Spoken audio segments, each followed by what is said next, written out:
السلام عليكم ورحمة الله تعالى وبركاته. وايد سلام ولا لها جنرال كحن وولاشين هداية أوفشل وإذن السود هذا وجنرال كينا وجنرال كومده كسود هذا هداية أوفشل جنرال كذا ما أنت فيديو عصب قصة عصب شيكة عصب يا هنا لوضع مدارة يا وادي سكرتا هذا نسيدا ياكوب لاوينا مركب بليس وحنكا عصنا يا فيديو غدا ميسا maxaa yeelay waa wax adiga ku anfacaya waa wax aniga anfacaya waa wax walaalka anfacaya marka dhameyso waa intaas waa iga codsi insha Allah hadana sida tan ayaa ku bilaabeena waxay ku bilaabatay sheekadeeni saddex tijaabo oo lagu dagaalami karo qofka warka xun qaado xilligii ay jirtay dowladii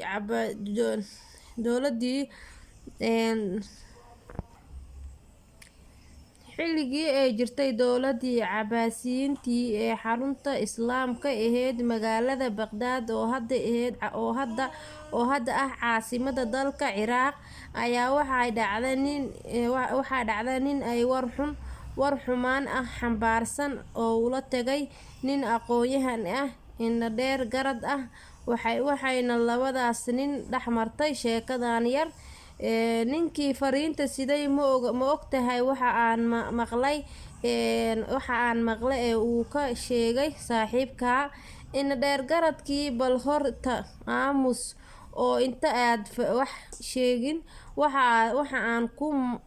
ku marinayaa saddex tijaabo oo yaryar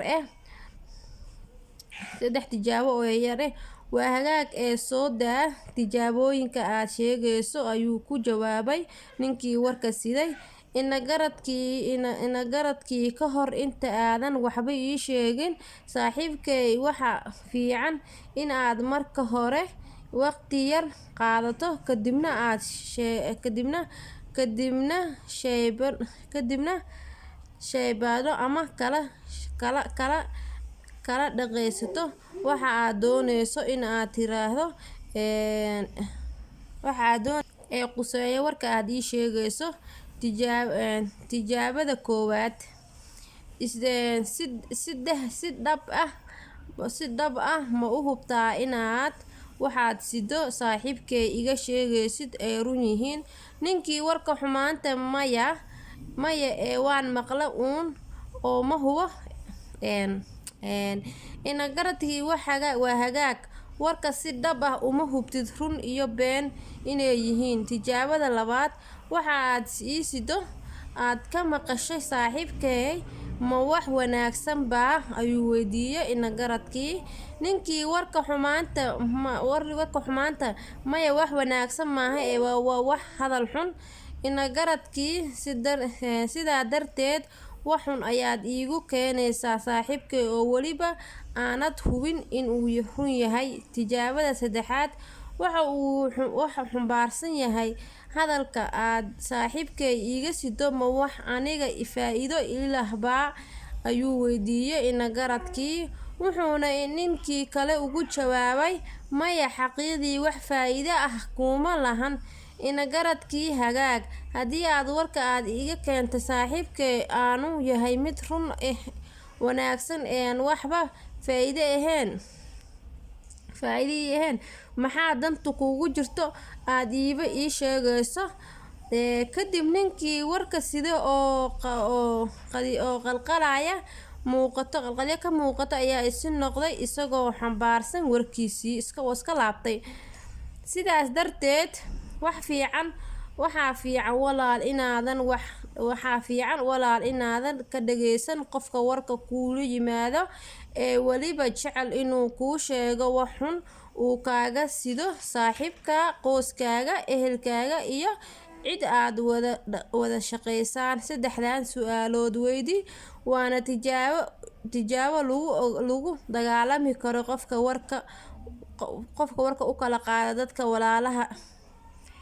dabcan waa sax qofka warka xun wado saddexdan tijaabo weydii asiga unbaa wuxuu xishoonayaa soo maahan markuu xishoodana warkiis wuu la laabanayaa maxaa yeelay war xun qof sida ilaahay ma jeclo marka asxaabteeda inaa ka faa'iiday ayaa rajeynaa qisadan amba sheekadan yarta oo idinkaga faa'iideeya.